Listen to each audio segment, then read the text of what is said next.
مشاهدينا الأفاضل، طابت أوقاتكم. مع الفضاء الإريترية نحييكم ونقدم إليكم نشرة الأخبار لهذه الفترة والتي نستهلها بأهم وأبرز العناوين.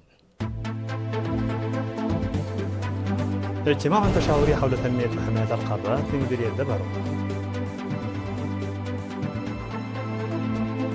مفوضية الثقافة والرياضة تنظم محاضرة حول التراث الثقافي والهوية لأعضاء فرقة الفنون الشعبية للإقليم الجنوبي. مدرسة ورساي كالو تبدأ العام الدراسي 2025-2026.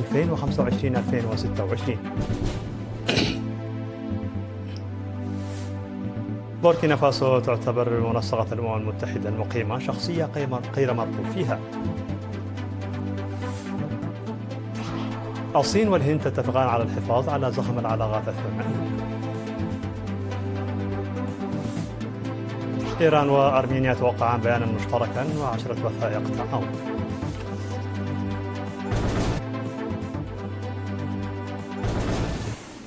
مرحبا بكم من العناوين إلى التفاصيل. عقد اجتماع تشاوري حول سبل تنمية وحماية الغابات يوم أمس 18 من أغسطس في قاعة بحرين قسطات في دباربا.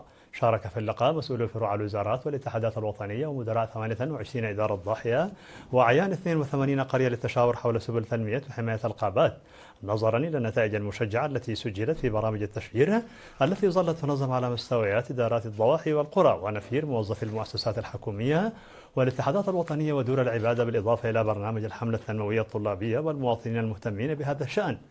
وأوضح ممثل سلطة الغابات والحياة البرية في الإقليم الجنوبي النقيب تولي دخلي الآثار السلبية لقطع الأشجار وإزالتها وصيد الحياة البرية بأسباب مختلفة، مشيرا إلى أهمية العمل الجاد لإنجاز برامج فاعلة للمحافظة على المياه والتربة ومكافحة انجراف التربة والتغير المناخي وانقراض الثروات الطبيعية وتنوع الحياة. وأوصى مدير مديرية دبارو سيد فريونجيل ثقل هيمانوت الإداريين والأعيان على وجه الخصوص بالعمل على الاستفادة من الشتول التي يجهزها مشتل تارا إمني للدفع بأنشطة التشجير وتنمية الغابات وترسيخ ثقافة التشجير لدى المجتمع لتكون إحدى الثقافات التي تربط الإنسان بالبيئة وتدفعه للمحافظة عليها. نظمت مفوضية الثقافة والرياضة محاضرة حول التراث الثقافي والهوية لأكثر من 150 عضوا في فرقة الرقص والموسيقى التراثية للإقليم الجنوبي في العاصمة أسمرة يوم 18 من أغسطس الجاري. وقدم الدكتور سقاي مدين رئيس فرع أبحاث التراث الأثري عرضا شاملا حول معنى الثقافة وأهميتها وجوانبها الملموسة وغير الملموسة ودور التراث الثقافي في تعزيز الهوية الوطنية. وذكر بأن للتراث الثقافي أهمية بالغة في الحفاظ على الهوية وفهم الحاضر والمستقبل وحفظ التاريخ من التشويه، مشيرا إلى أن الآثار التي تمثل فترات ما قبل وبعد التاريخ وكذلك الفترات الملكية والاستعمار تلعب دورا هاما في بناء الهوية الوطنية. وأكد الدكتور سقاي مدين أن مفوضية الثقافة والرياضة تعمل بجد واجتهاد لتحديد مواقع التراث الثقافية وحفظها ونقلها للأجيال. وقال أن الضرر الذي يلحق بالتراث بسبب الطبيعة وانعدام المعرفة يعد أحد التحديات الرئيسية. وحث المشاركون على بذل الجهود لاستعادة الآثار الإريترية التي نهبت خلال الفترة الاستعمارية ولا تزال توجد في مختلف الدول، وتجنب المساس بالمباني القديمة بغرض الترميم. وقال مسؤول الإدارة والمالية في مفوضية الثقافة والرياضة المقدم سامييل سقاي والمدير العام لقسم الثقافة والرياضة في الإقليم الجنوبي السيد إبراهام يوهنس أن المحاضرة من شأنها تعزيز قدرات ومساهمات الشباب من ذوي الخبرة في المجال الثقافي، مشيرين إلى استعدادهم للعمل أكثر في المستقبل.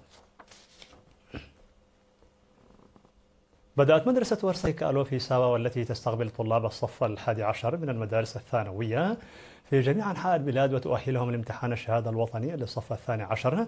بدأت عامها الدراسي المنتظم في 18 من أغسطس 2025. وفي الحفل الرسمي الذي أقيم في 17 من أغسطس قدم مدير المدرسة الأستاذ رسوم جبريويتا قواعد ولوائح المدرسة، وأشار بأن المعلمين ومقدمي الرعاية اتخذوا الترتيبات اللازمة، حاثا الطلاب على العمل الجاد للاستفادة من هذه الفرصة.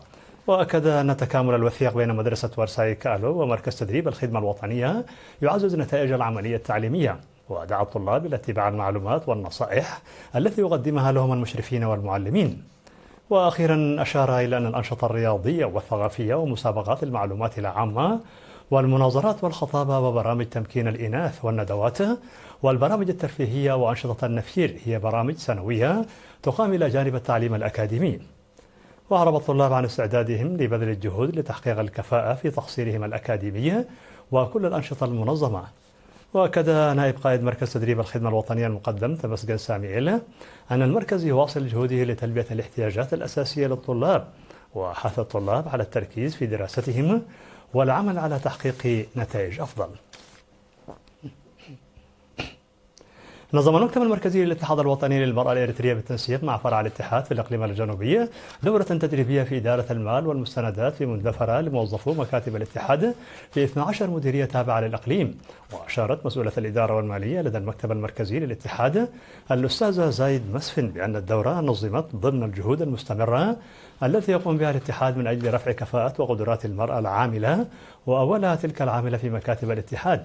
وحثت المتدربات إلى الاستفادة من المعرفة المكتسبة والتقدم في العمل نحو الكفاءة المهنية والتميز. وأوضحت مسؤولة فرع الاتحاد في الإقليم السيدة سنعيت أفورقي بدورها أن الاتحاد قام بتعيين شابات ليعملن في مكاتب الاتحاد، وأن الدورة تهدف إلى تأهيل الأعضاء والمخالطين في العمل التنظيمي بالاتحاد في كافة المستويات. وأكدت المتدربات أن الدورة ستسهم في تحسين أدائهن العملي، موصيات الجهات المعنية إلى تنظيم دورات تشمل جميع الفئات والمستويات العملية. قدمت مساعدات مالية تبرع بها المواطن عبد الرحيم بابكر ل10 أسر من أسر الشهداء، تم تحديدها من قبل إدارات الضواحي المعنية والتابعة لمديرية سرجغة. وأفادت مديرة مكتب العمل والرعاية الاجتماعية بالإقليم الأوسط السيدة جمعة إبراهيم أن مبلغ 100,000 نقفة التي تبرع بها المواطن باسم أمه المتوفية هيوة تسفى سلاسي قدمت لأسر الشهداء. وذكرت أنها قد قامت في وقت سابق بتقديم مساعدات مالية تم توزيعها إلى 10 أسر الشهيد مقيمة في مديرية أخريا. وذكرت السيدة جمعة أن الأم هيوت هي أحد الأمهات الإريتريات اللواتي ساهمن في الثورة التحررية، وأنها قد أوصت بالتبرع بمبلغ 100,000 نقفة عند وفاتها، وأن ابنها السيد عبد الرحيم بابكر قدمها وفاء بعهده لأمه. وأشاد مدير مديرية سرجغة سيد كفل مريم قبر مسقل بدوره بالمبادرات التي يقدمها المواطنون لدعم وإعانة أسر الشهداء، مذكرا بضرورة مساهمة المواطنين في هذا العمل الإنساني والوطني. أفادت الأنباء الواردة بأن الأمطار الغزيرة التي هطلت يوم 11 من أغسطس في إدارات ضواحي دحل ودربوشيت التابعتين لمديرية دهلك قد تسببت في حدوث أضرار جسيمة بالممتلكات. وأفادت إدارة المديرية بأن الأمطار التي هطلت في الساعة 9 مساء أدت لتدمير 17 منزلا بالكامل و70 منزلا بشكل جزئي، فضلا عن تضرر 10 قوارب في دحل. كما تضررت منشآت صحية وتعليمية بعد اقتلاع أسقفها. وأضاف التقرير عن تدمير 5 قوارب وغرق 12 محرك غارب في حادث مماثل بدربوشيت. مشاهدينا الأفاضل، كانت هذه الأخبار الداخلية. فاصل قصير ونوافيكم بالأخبار العالمية، فابقوا معنا.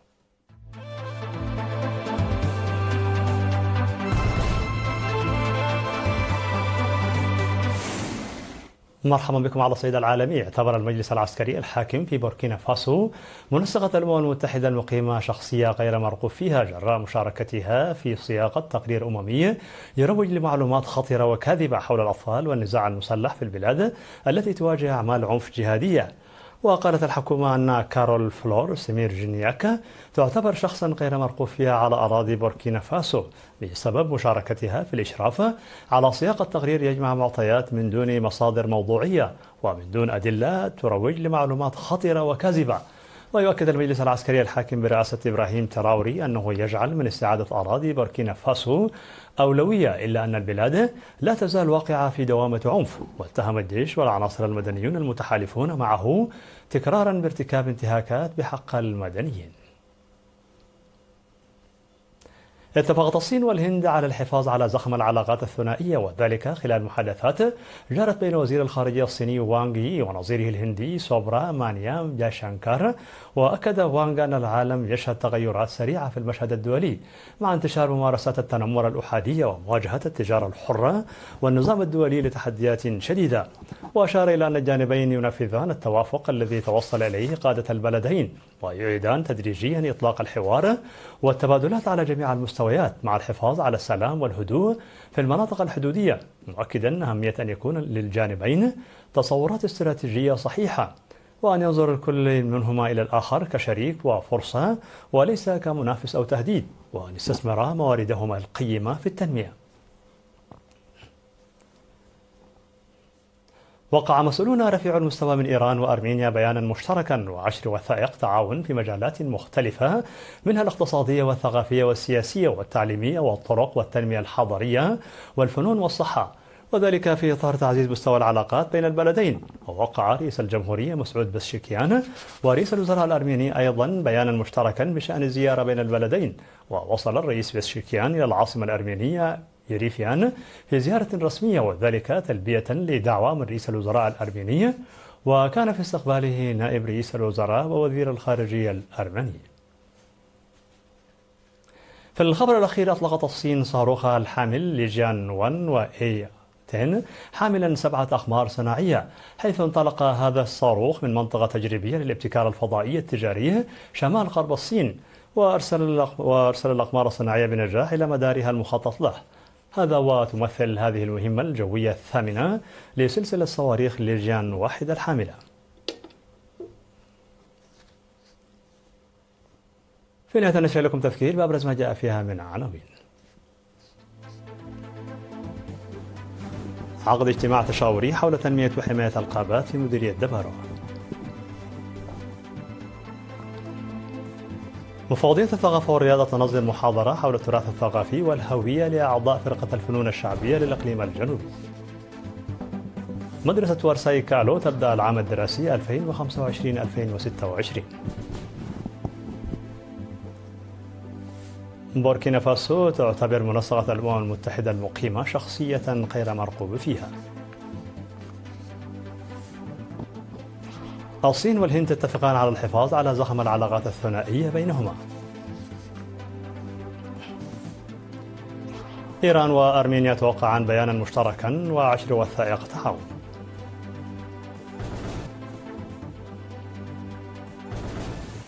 مشاهدينا الأفاضل، بهذا نكون قد وصلنا بكم إلى نهاية النشرة. شكرا على حسن المتابعة، دمتم بألف خير.